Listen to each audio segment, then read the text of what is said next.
자, 수업 시작하겠습니다. 자, 위열단부터 가겠습니다. 자, 위열단 연도 잡아 두셔야 됩니다. 1919년 김원봉, 윤세주 이 두 사람에 의해서 처음 만들어진 단체이기도 합니다. 자, 어디서? 만주 길림에서 비밀 결사 조직이다. 밑줄 그어야 됩니다. 비밀 결사 조직이다. 요거 얼마큼 중요한지를 제가 별표로 한번 해볼게요. 별표 5개. 최소 별표 5개일 정도로 중요하고요. 우리 공무원 시험에는 매년 출제된다 보시면 됩니다. 오늘 배운 내용 오전 수업, 오후 수업 시작합니다만 전체 모든 부분을 볼 때 가장 중요한 부분 중에 하나가 의열단 확률적으로 봤을 때 높은 확률을 가지고 있습니다. 목표 하겠습니다. 공약 10조, 그 다음에 5파괴, 5가지 파괴, 7가살, 죽여야 한다는 얘기야. 7명의 핵심 인사들을 죽여야 된다는 걸 활동 지침으로 요인 암살과 일제기관 타격과 민중을 힘을 이끌어내는 목표로 했다. 가장 중요한 게 뭐죠? 암살입니다. 이네들이 가장 중요하게 생각하는 건 암살, 그다음에 폭파. 예. 우리가 일본 애들보다 뛰어난 게 없다는 거예요. 배운 게 더 많습니까? 무기가 더 뛰어납니까? 아무것도 없다는 거예요. 일본인을 만나면 어떻게? 요인들을 암살하자. 일본인 건물이 어떻게 들어서면 폭파시켜버리자는 거예요. 우리가 일본에보다 뛰어난 게 아무것도 없다. 우리가 몸으로 때울 수밖에 없다. 속된 말로 얘기해서. 이게 가장 핵심적인 요소 중에 하나가 의열단입니다. 파괴 보겠습니다. 5파괴, 총독부, 동양척식 주식회사, 그 다음에 매일신보사, 친이라는, 그 다음에 각 경찰서, 우리 독립운동가를 잡아다 고문했던 애들, 그 다음에 일제 주요 기관들을 다 폭파하자. 그 다음에 7명을 죽여야 되겠대요. 조선 총독이야 고강, 그 다음에 일본 군부 순회, 그 다음에 대만도 총독, 대만 총독, 그 다음에 매국노, 그 다음에 일제 중요 친일파들, 또는 밀정들, 또 반민족 토호들, 토착 세력들, 다 5파괴 7가살이 핵심 공약 중에 하나였다. 이들 주장은 조선 혁명선언 잡아야 됩니다.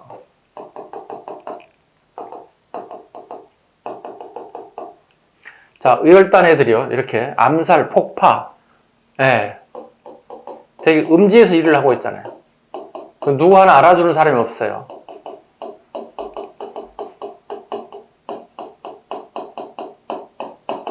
알아주는 사람이 아무도 없다는 거예요. 어떻게 할까요? 얘들 되게 힘이 없어졌어요.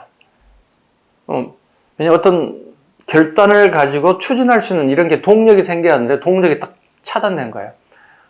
내가 사람을 죽여서 죄의식을 느낄 뿐만 아니라 건물을 폭파했을 경우에 또 죄의식을 느낀다는 거예요. 이러면 독립운동의 어떤 시작점이 벌써 흔들리기 시작하잖아요. 왜? 얘들 가장 핵심 목표는 이거거든요. 암살과 폭발이거든요. 이때 김원봉 선생이 신채호에게 부탁한 겁니다. 우리 의열단 단원들이 이 글을 통해서 용기를 얻을 수 있는, 또 자주 독립을 통하는데 암살하고 파괴하는데 정당성을 좀 부여하고 싶은 거야. 신채호 선생이 부탁하죠. 이게 1923년 1월 1일에 명문의 글이 써집니다. 이게 조선혁명선언입니다. 사료를 되게 많이 출제되는 사실. 조선혁명선언. 자, 831쪽에 보시면 조선혁명선언이 서문이 나와 있습니다. 같이 읽어보도록 하겠습니다. 사료로 나오면 꼭 잡으셔야 됩니다. 우리는 일본, 강도, 정치, 곧 이족 통치가 우리 조선민족의 생존의 적임을 선언하는 동시에 우리는 혁명수단으로 우리 생존인 강도 일본을 살벌함이 곧 우리의 정당한 수단임을 선언하노라. 내정 독립이나 참정권이나 자치운동을 하는 누구이냐? 이강수 같은 사람이 요구하는 거예요. 일본 강도 정치하에서 문화운동을 부르짖는 자가 누구이냐? 둘째는 준비론이니 또는 이상의 이유에 의하여 우리는 애교, 준비 등의 미몽을 버리고 민중 직접 혁명수단을 취함으로 선언하노라. 강도 일본을 쫓아내려면 오직 혁명으로만 가능하며 혁명이 아니고는 강도 일본을 쫓아낼 방법이 없는 바이다. 민중은 우리 혁명의 대본영이다. 밑줄 긋습니다. 민중은 우리 혁명의 본영이다. 폭력은 곧 우리 혁명의 유일한 무기이다. 밑줄 긋습니다. 이게 가장 많이 나오는 이 문구의 핵심 요소입니다. 민중은 우리 혁명의 번영이요 폭력은 우리 혁명의 유일한 무기다. 되게 중요한 조선혁명 선언의 이 주요 단어를 갖다가 숙지를 좀 하시기 바랍니다. 됐죠? 자, 다시 조선혁명 선언 자축으로 옵니다. 자, 김원봉의 요청으로 신채호가 의열단 강령으로 작성한 것으로 예교론, 자치론, 문화운동을 준비하는 것을 비판했습니다. 이걸로는 독립 불가능하다는 거야. 민중에 의한 직접 혁명을 통한 독립정치를 내세웠다.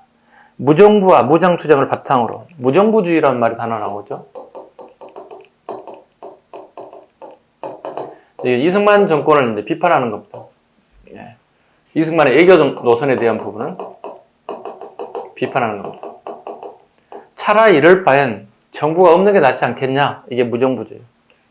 일종의 러시아 말로 아나키즘이라고 그러죠.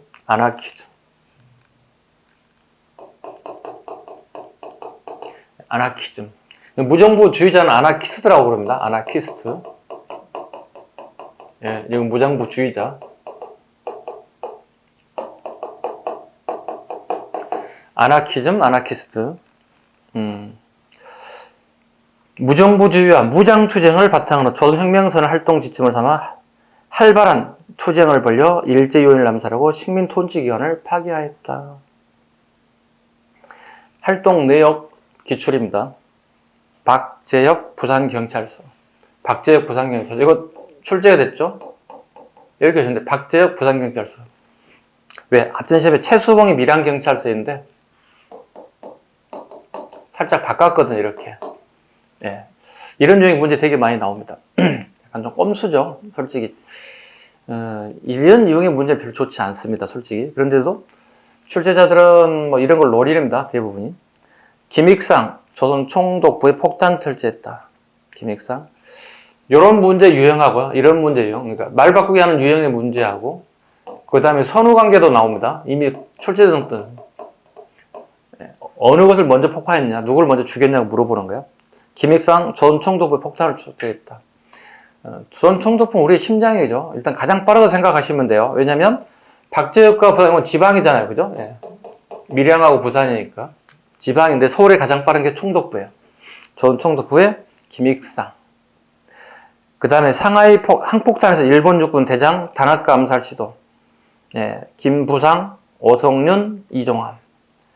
그 다음 국내에 이제 중요한 게 아까 조선 총독부 우리 일제 강점기 심장부라 보건 거요. 그 다음에 종로경찰서예요.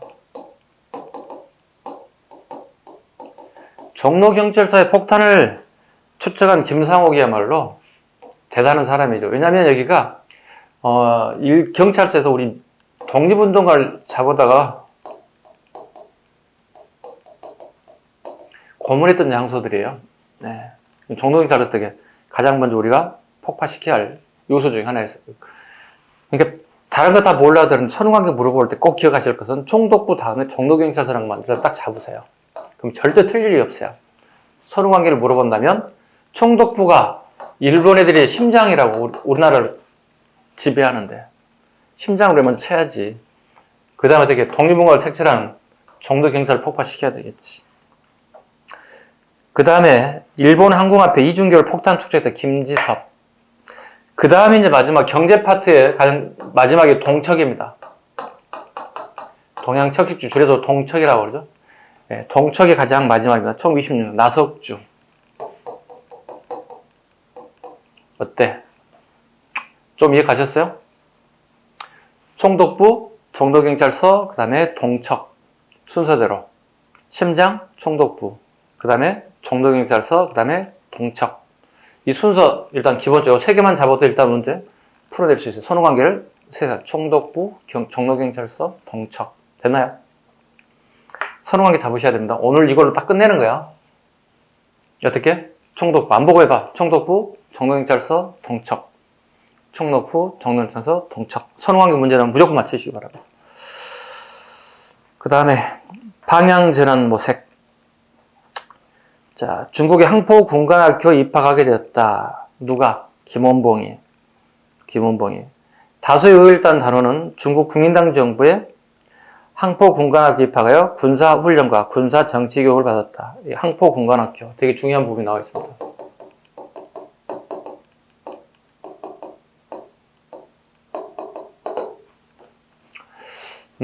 김원봉 소식을 되게 많이 들었어요. 누가요? 장제스가요. 되게 뛰어난 인사가 있다는 거야. 우리나라에.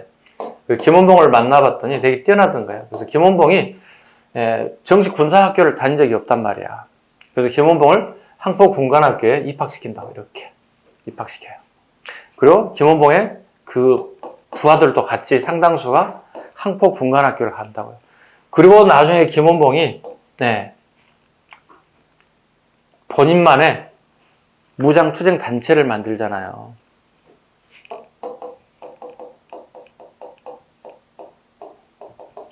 조직을 만들잖아요. 장제스가 후원해준단 말이에요. 봐봐요. 장제스는 국민당이야. 일종의 사회주의 계열이라고. 아니, 죄송합니다. 민족주의 계열이라고. 김원봉은요, 사회주의 계열이잖아요. 색깔이 전혀 다르잖아요. 저는 상반된 색깔을 가지고 있잖아요. 그럼에도 불구하고 김원봉을 지원한다고, 장제스가. 왜? 그 이데올로기가 더 무서운 게 뭐 있어? 이데올로기가 더 무서운 게 사제지간이지. 물론 이데올로기 무섭습니다만 이데올로기를 넘어서는 사제지간이기 때문에 후원해주는 거예요. 이렇게 사제지간. 그렇지 않나요? 뭐 오프라인에서 제가 수업을 듣는 친구도 마찬가지. 사제지간 같은 친구는 되게 만나게 되면 되게 정답고 다감다감하고 질문하고 답변하고 밥도 같이 먹고 차도 같이 먹고 되게 좋습니다. 물론 여러분들과도 그렇게 하고 싶지만 여건이 그렇지 않아서 쉽지는 않습니다만 어찌됐든 간에 제가 여러분들 얼굴을 잘 모르지만 또 여러분 제 얼굴을 또 이제 계속 봐왔던 사람들은 우리 선생님이 알 거 아니겠습니까? 혹시 개인적으로 이렇게 지나가다가 또 오다 가다 만나게 되면 아는 척 하는 것도 괜찮을 것 같아요. 제가 반갑게 맞이하겠습니다. 좋습니다. 이런 방법도 괜찮습니다.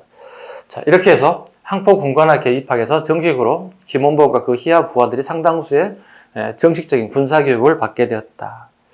그리고 난 다음에 3년 뒤에 26년이거든요. 1932년에 김원봉이 본격적인 우리 학교를 만들어요. 이게 일명 조선혁명간부학교예요.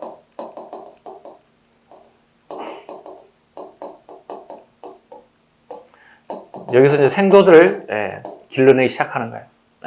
실제로 이 두 건물은 실제 존재합니다. 지금도 현재 가면 존재하고 있습니다. 이 건물은 중국 정부에서 잘 보존 잘 되어 있습니다. 조선혁명간부학교를 난징 근장에서 만들어서 중국 독립운동의 핵심 학교로 자리 잡게 되었습니다. 그 다음에 이제 민족혁명당 결정인데요.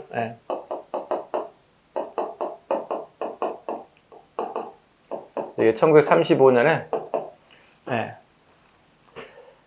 한국민족혁명당을 만들어냅니다.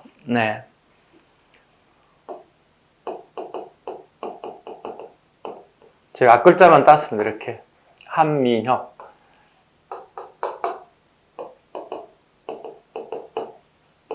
이렇게 바꿔볼까요? 이렇게. 되게 중요한 단어가 들어가 있습니다.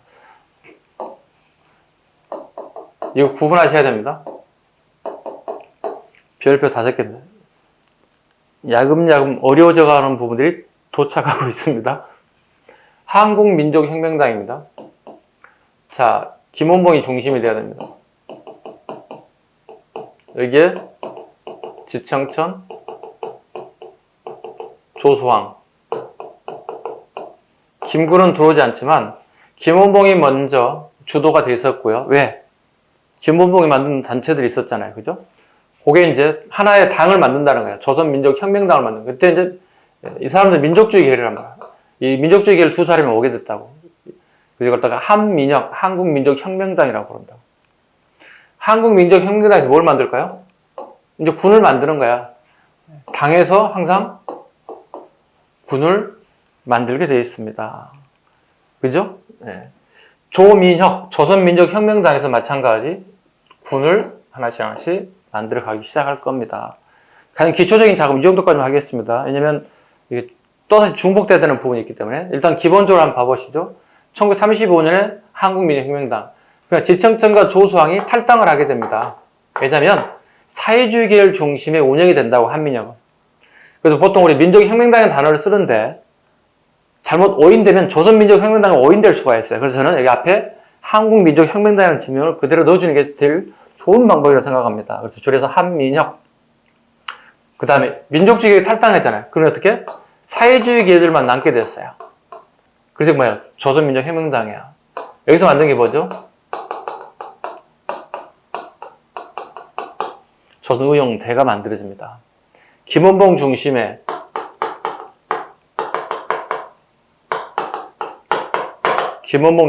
조선의용대가 본격적으로 만들어집니다.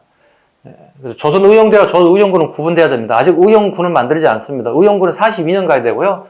여기 1938년이에요. 어디에서? 한꺼우에서. 예. 이 정도는 알고 갑시다.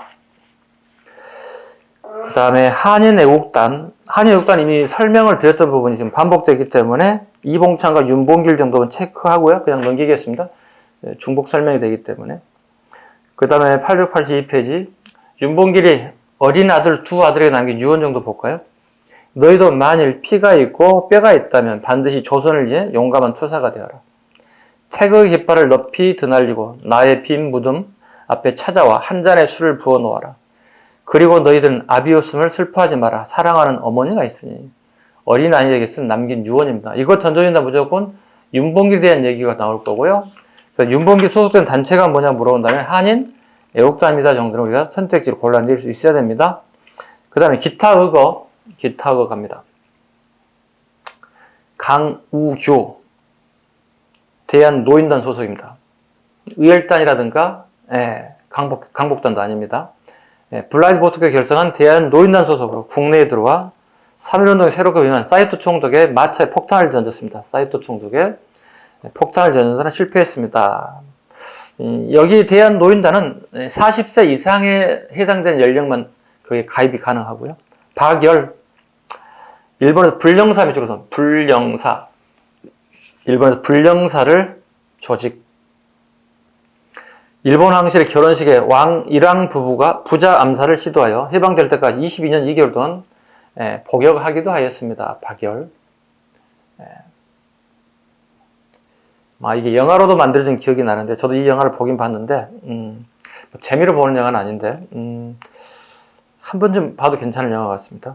조명아, 타이완에서 일본 국왕의 장인이자 육군 대장인 구니모 미야가 타이완에 왔을 때 독금을 찔러 암살했다가 암살 실패합니다. 암살 실패했습니다.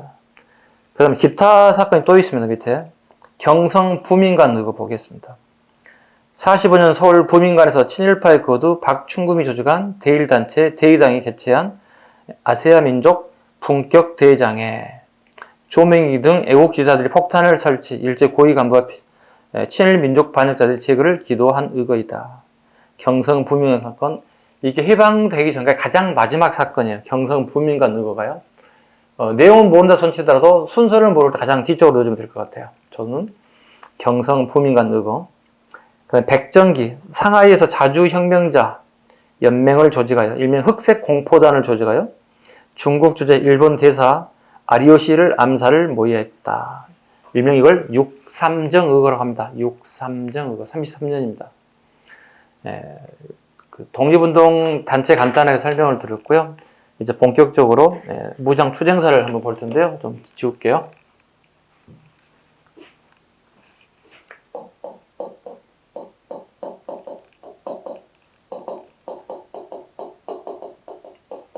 여러분들이 이 부분을 가장 어렵게 생각한다는 부분들입니다. 첫 번째 20년대 무장투쟁, 두 번째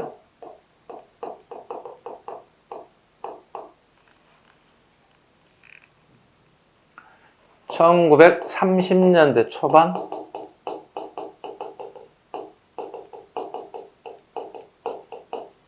연합장차, 세 번째 1930년대 중반 관내무장, 관내무장 투쟁. 이 세 개 가장 여러분들이 어렵다고 하는 부분이거든요. 지금 보시면 이렇게 세 가지의 책이 다 나와 있습니다. 여러분들 책을 보시면 될 것 같아요. 자, 20년대 무장투쟁을 하나씩 보도록 하겠습니다. 첫 번째가 이제 삼둔자 전투가 나올 거고요.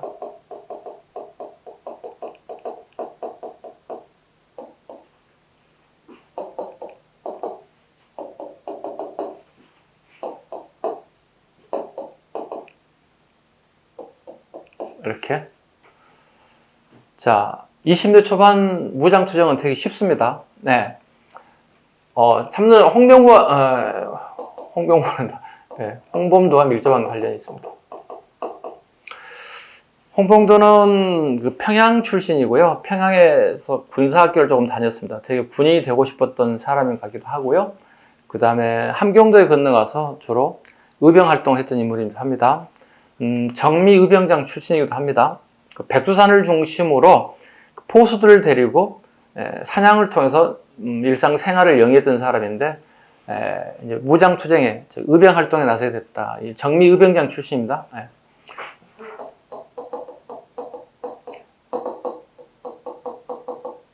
삼포수 출신인데요. 정미 의병에 실패하고 난 다음에 중국 간도직을 건너가고 난 다음에 두만강 건너에 삼둔자라는 곳에서 매복하고 무장투쟁했던 인물인데요. 이때 삼둔자에서 이제 어떤 전투가 벌어지는지 한번 봐야 할 부분은 뭐냐면, 얘네들이 이제 삼둔자라고 하는 언덕에 자리 잡고 있고, 강을 건너게 되면 우리 영토란 말이야. 우리 영토 건너와서 일본군이 주둔하고 있는 곳이 있어요. 네. 주둔하고 있는 일본군들을 갖다가 사격을 통해서 엄청나게 많은 희생을 하게끔 만들었어요. 그리고 강을 건너서 도망쳐 왔어요. 그리고 일본 애들이 추격대가 쫓아옵니다. 도하를 해서, 그죠? 도강을 한다고 그러죠. 도강 추격대가 오게 되거든요. 삼둔자에 매복하고 있죠. 그 삼둔자에서 처음으로 홍범도가 승리하게 됐어요. 엄격히 따지면 우리나라의 가장 첫 번째 전투는 봉오동 전투가 아니라 삼둔자 전투가 가장 첫 번째 승리한 전투가 되겠습니다. 됐죠? 자, 그렇다면 일본군 입장에서는 홍범도를 잡기 위해서 이제는 혈안이 되어 있습니다. 그래서 홍범도 추격대, 즉 도강 추격대가 훨씬 더 많은 숫자가 늘어나기 시작합니다. 홍범도가 삼둔자에 있으면 백발백중 죽습니다. 네, 죽을 수밖에 없습니다. 그래서 이동하게 됩니다. 자, 암기사항입니다. 이렇게.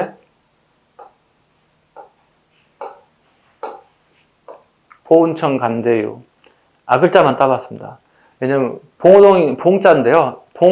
훈청 이렇게 하면 좀 어렵잖아요. 그래서 우리가 흔히 알 수 있는 게 보은청이잖아요. 그래서 봉오동 전투 이렇게 살짝 가볼까요?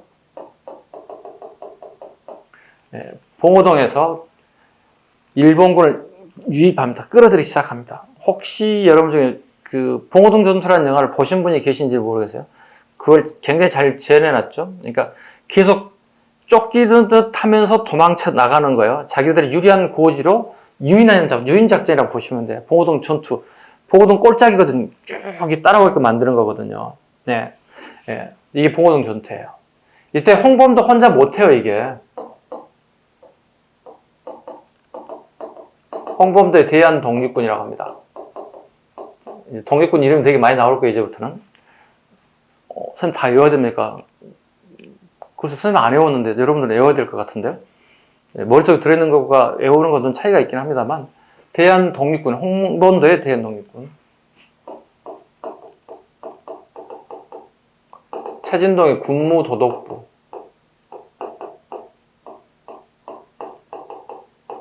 안무의 국민해군. 네, 안무의 국민해군. 이런 정도의 단체와 이름은 우리가 알아야 되지 않을까 싶습니다. 그렇지 않을까요? 그 다음에 신민당 이런 단체가 봉오동에 다 직결됐습니다. 그리고 유인해 옵니다. 그리고 봉오동에서 에워싸게 됩니다. 봉오동 꼭대기에서 적을 내려다보면서 에워싸게 되면서 사격을 통해서 일망타진하게 되네요. 첫 번째 홍범도 장군의 봉오동 전투입니다. 자, 당했죠, 일본이. 이제는 드디어 더 잡기에 훨씬 더 많이 와야 된다는 거예요. 그런데 문제는 중국 영토로 넘어가게 되면 전쟁을 치르자고 꼴이 되는 거거든. 그렇다면 명분 하나 만들 필요가 있다. 일명 훈춘 사건이라고 불러요. 훈춘 사건. 동네 이름이에요. 여기는 일본 영사관이 있는 곳인데, 자, 일본 애들 만행을 한번 볼까요? 일본 애들이 마접단을 갖다 매수해요.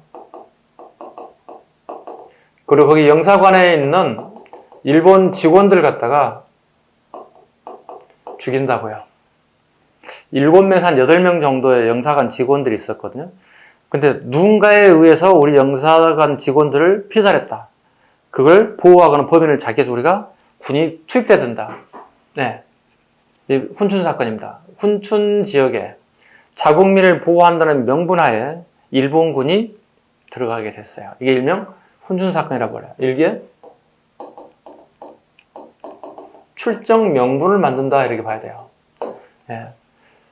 압록강을 두만강을 넘어서 오늘날의 간도 지역까지 갈 수 있는 사건. 자, 이건 만행이죠. 자기 자국민들 희생하면서까지 간도를 건너가서 우리 독립군들을 색출하겠다는 거거든요. 혀를 내두를 정도입니다.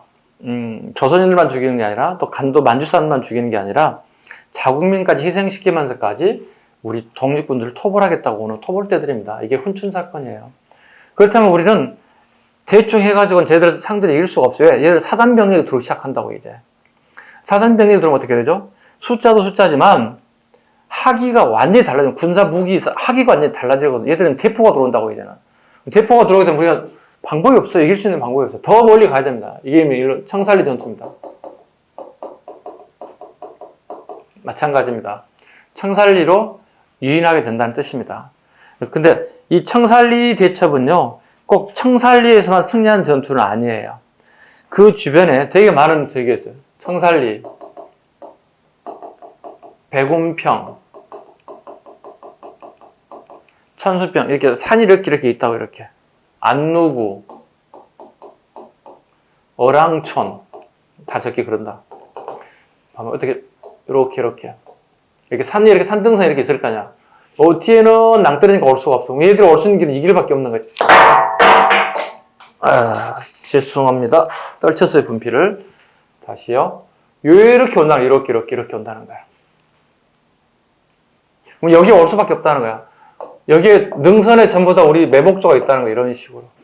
그럼 얘들한테 쭉 사단 병력이 어떻게 여기서 사격하면 안 된다고. 바보지. 끌어들여야 돼. 이렇게 끌어들여야 돼. 그럼 꼬리까지 쫙 들어올 수 있게끔 한 일망타진하더니 이때 이제 김자인 장군의 지휘에 따라서 사격이 떨어지는 이렇게. 이해 가셨나요? 이런 식으로. 백운평, 안누구, 어랑촌. 여기서는 600명 날아간대요. 얘들이 대포를 막 사격하다 보면 지네들끼리 5인 사격을 해서 엄청나게 많은 이런 대략 한 1200명 정도 플러스 마이너스 1200여 명 정도가 희생됐어요. 우리는 희생이 없느냐? 우리는 여기 10분의 1 정도가 우리 조선의 독립군은 10분의 1 정도 1200명 정도에서 10분의 1은 약 100여 명 정도가 사상자가 발생했다. 죽거나 부상당하게 됐다. 원사이드한 게임이 됐죠. 우리가 승리하게 됐죠. 이때 이제 청살리 전투의 영웅들이 그대로 김자진 장군을 포함한 홍범도, 최진동, 안무, 신민단 이들이 다 포함돼요. 청살리 하면 일단 기본적으로 머리 떠오르는 인사가 누구죠? 김자진 장군입니다.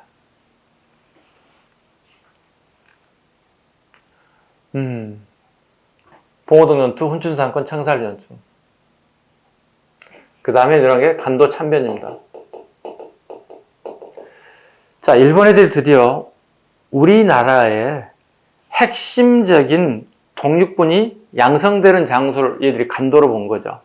간도 지역 수많은 우리 조선의 이주민들이 그 자식들이 성장하고 교육받고 독립운동에 나선다는 거예요.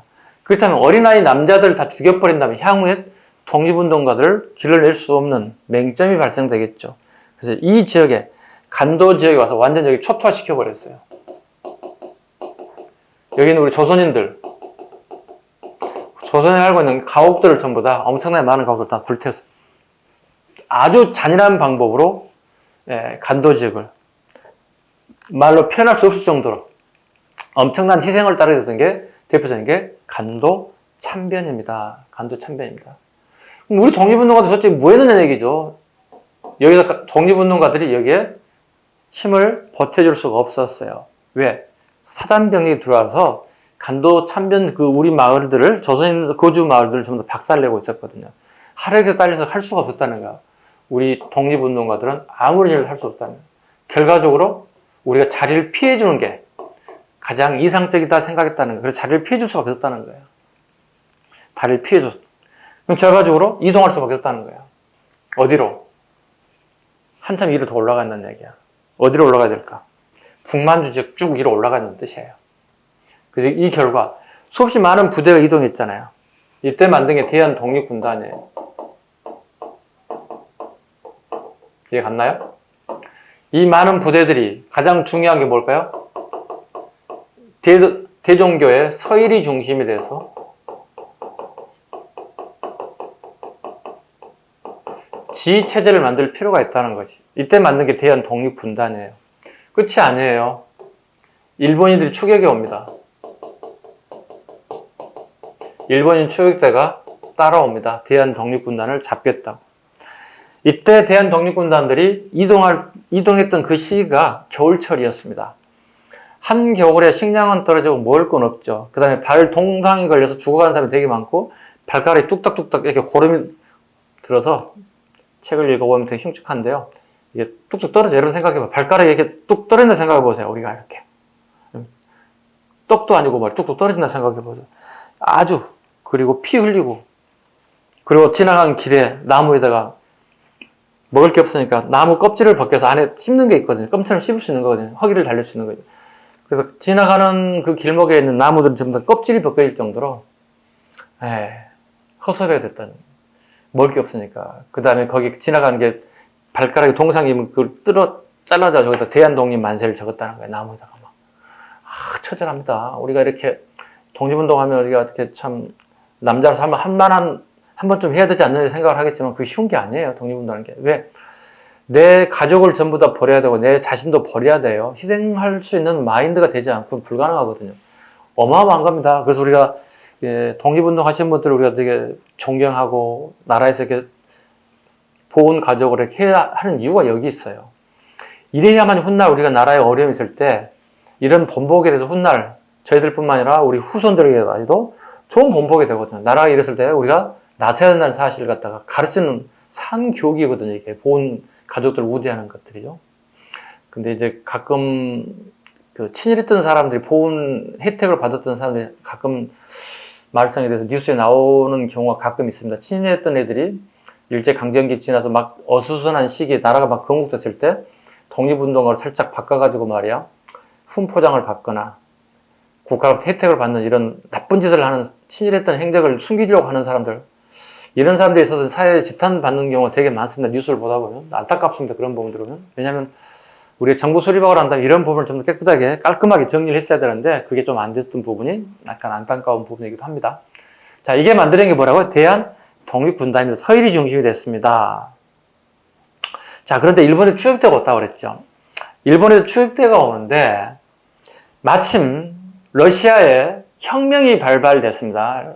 레닌에 의해서 제정 러시아를 무너뜨리고 사회주의 국가를 건설하려고는 혁명이 일어났다고요. 근데 가만히 보니 그 러시아의 사회주의자들을 봤을 때 우리나라에 독립운동하는 애들이 어마어마한 거예요. 저 많은 사단 병력을 몇 개 연대 병력 가지고 박살냈다는 거거든. 야, 쟤들 대단하다. 아직 레닌이 했던 그 혁명이 완수가 안 됐단 말이야.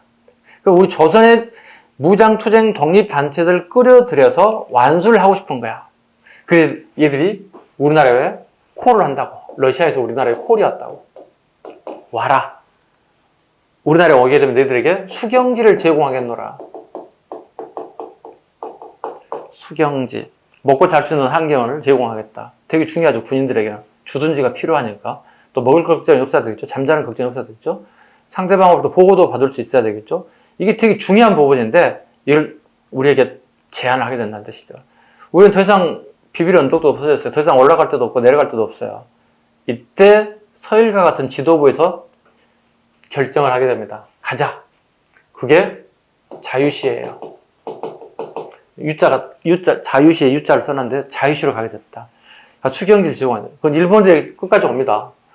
얘들이 다시 여기 와요. 자유시는 이제 우리가 스보보든이라고 얘기합니다. 스보보든이가 우리말로 번역하면 자유예요. 러시아 말인데요. 그래서 우리가 번역해서 우리가 보통 자유시, 참변 이런 표현을 쓰죠. 자, 자유시 참변 한번 보겠습니다. 자유시 참변의 이제 가장 핵심적인 내용이 이겁니다. 뭐냐면 독립운동하는 사람 중에 그 이르추크파라는 파가 있습니다. 이르추크파.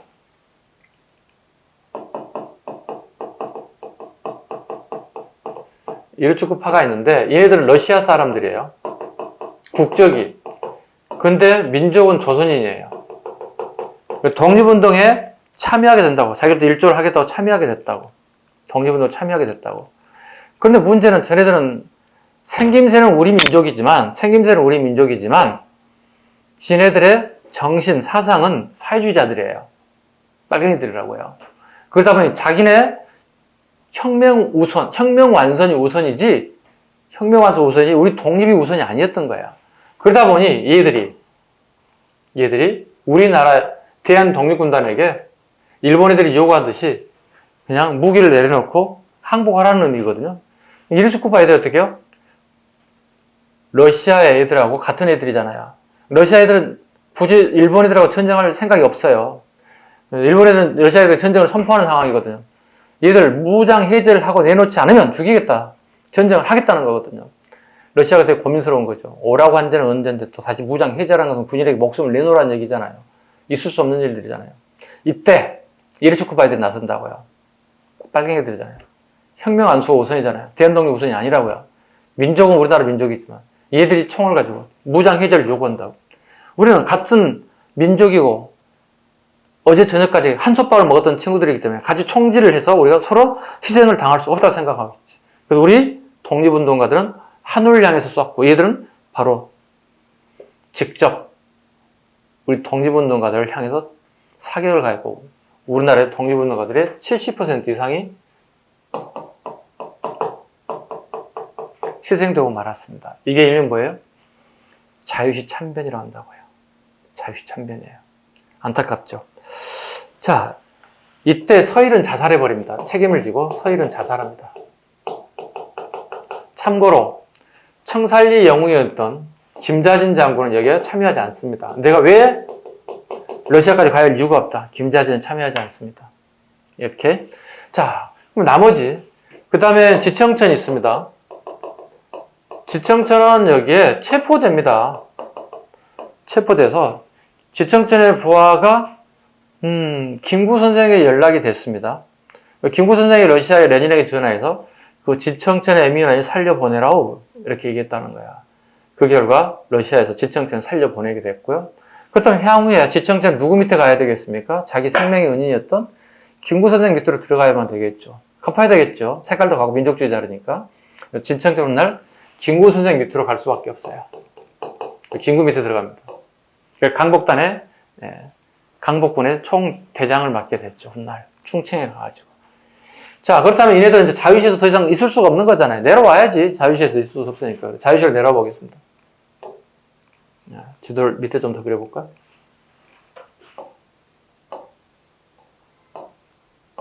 자, 여기 자유시라고 쳐보자. 이렇게 자유시. 더 이상 여기서 버틸 수가 없어. 왜? 엄청나게 많은 희생을 따랐고 나머지 병력도 많지도 않아요. 이렇게. 그 다음에 총대장이었던 서일은 자결해버렸고요. 그 결과 다시 간도지역으로 다시 내려오게 됐다고. 이렇게. 첫 번째 이게 참의부, 정의부, 신민부. 애국도 좋아. 참, 정신. 진짜 정신 바짝 들었지. 막말로 얘기해서 남의 땅에 가서 피 보고 왔잖아요. 적은 인력이지만 참의부, 정의부, 신민부가 이렇게 왔다고. 신민부에 여기는 김자진 장군이 기다리고 있다고. 왔어. 김자진이 수습해서 신민부를 통솔하기 시작한다고. 근데 안타까운 건 신민부의 김자진 장군은 채 1년도 안 돼서 이 빨갱이 들어온 새끼들한테 암살을 당하고 말았어요. 이게 연도 이해야 됩니다. 23년, 24년, 25년입니다. 참의부 정의 신민부 만드는 게 23년, 24년, 25년입니다. 연도 꼭 외워주셔야 됩니다. 네, 연도 암기. 참의부, 정의부, 신민부가 만들어졌습니다. 이해 가셨나요? 참의부, 정의부, 신민부가 만들어졌습니다. 정신 바짝 차렸다는 얘기. 그렇다면 일본 애들 이대로 가만히 있겠냐는 얘기지. 계속 추격이 또 옵니다. 예, 참의부, 정의부 추격되고 또 옵니다. 추격이 또 옵니다. 그 결과 참의부, 정의부, 신민부가 또다시 할 수 있는 게 뭐가 밖에 없어요? 이게 일명 삼부 통합운동이에요. 세계 단체가 하나로 통일됐다고요. 네. 통합되기 전에 참의부, 정의부, 신민부는 일종의 자치적 성격을 띠게 됩니다. 이것도 알아두셔야 됩니다. 행정, 군사, 조세, 각자 참의부, 정의, 신민부 각자 행정과 군사, 조세를 거둬들 이런 기능을 가지게 된다고. 자치적 성격을 띈다고. 이 지역에 살고 있는 우리 조선인들에게 세금도 걷고요. 그 다음에 이 지역에 성장하는 어린아이들 있죠. 물론 많은 희생을 따랐지만 또 태어나고 성장하는 애들이 있을 거거든. 그 애들에게 군역, 요즘 말씀 군대 가는 이런 기능도 같이 가지고 있더라. 그리고 삼부 통합운동이 다시 벌어집니다. 누구에서? 얘들에 의해서. 참의부, 정의, 신민부가 다시 통합운동이 벌어진다고. 그럼 통합운동이 벌어질 때 또 일본 애들이 어떤 또 형태를 취하냐는 게 또 이거 물어본다고. 이게 일명 미쓰에 협정이에요. 1925년 맺은 미쓰에 협정입니다. 미쓰에 협정은 뭐냐면 미쓰야는 너무 쉽게 하고요. 예. 간도 지역에 마적단이 있습니다. 말을 타고 다니면서 어떤 나라와 나라가 뭐 전쟁을 한다 이런 게 아니고요. 개인의 사익, 개인의 이익을 챙기는 애들이 있어요. 이거 마적단이라고 불러요. 말 타고 다니면서 분탕질하고 다니는 애들이 있어요. 그러니까 뭐 부탁하는 일 다 들어주는 거야. 연치면 해결사들이야. 쟤 죽여주세요. 암살, 폭파시켜주세요. 뭐 이런 거 다 해주는 거야. 돈만 받고 다 해주는 거야. 여기에는 다국적군이에요. 어느 한 민족이 들어가 있는 게 아니고요. 중국 본토인들, 그다음에 만주인들, 조선인들, 러시아인들, 다국적군도로 구성되어 있어서 말을 타고 그다음에 총을 가지고 다니는 이런 마적단과 협상을 맺게 되는데요. 이게 일명 미쓰에 협정이에요. 미쓰에 협정이란 뭐냐면 우리 독립운동하는 조선인들이 어디에 있는지 확인해주고 알려주면, 보고해주면 상금을 주겠다는 거예요. 상금을 주겠다는. 일종의 뭐죠? 우리 영어로 얘기하면 원티드라고 불러요. 현상수배예요. 네, 미국 서부 영화 많이 보셨을 거예요. 현상수배자들입니다. 어디인지 확인해서 보고해주라는 것. 또는 신고해달라는 얘기. 아니면 사살해가지고 시체라도 가져온다면 보상금을 주겠다고 하는 게 미쓰에 협정이에요. 미쓰에 협정도 항상 물어본 게 그거죠. 다음 미쓰에 협정이 이루어진 시기에 가장 적당한 사실을 옳은 것. 20대 중반이거든요. 20대 중반에 가장 가까운 사건이 뭐냐고 항상 물어보는 게 저거예요. 이해 가셨나요? 미쓰에 협정에 관련된 부분까지 이렇게 하고요. 그 다음에 좀 시간상 요거 뒤로 연결해야 할 것 같아요. 30대 초반 한중연합작전부터는 잠시 쉬어가겠습니다. 타임상 쉬어야 할 것 같아서 연결이 안 될 것 같아요. 예, 이 부분을 좀 메모할 수 있으면 좀 메모 좀 빨리 하시고. 됐습니까? 네. 쉬겠습니다.